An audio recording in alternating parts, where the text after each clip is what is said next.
Guys দেখেন আমাদের এখানে অনেক কলা গাছ, আপনাদের এখানে কি কলা গাছ আছে?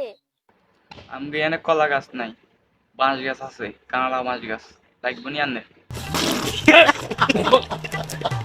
গাইস এই যে দেখেন গরু। শুধু গরু ন, ছাগলও দেখতেছি, আর হাঁড়ি ছাগল। এই যে গাইস দেখেন কচু গাছ।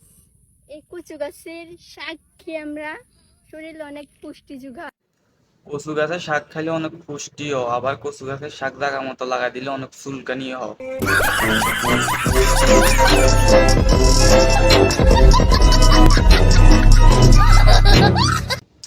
মানে আপনারা যেটা ভাবছেন এটা ন, মানে কচু গাছের শাক খাওয়ানোর সময় গলার মধ্যে লাগলে অনেক চুলকানিও।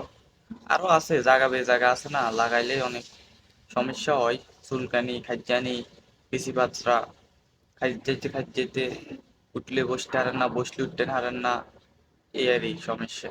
জায়গা মতো লাগাই দিলে অনেক চুলকানি হইব, শুধু পুষ্টি ন।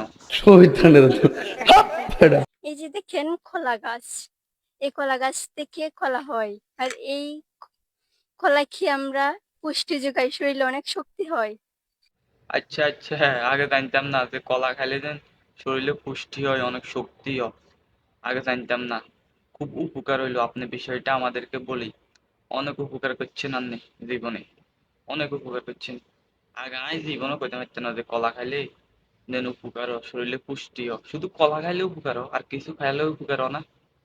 হ্যাঁ, আমি তো জানি আরো কিছু খাইলেও উপকার হয়।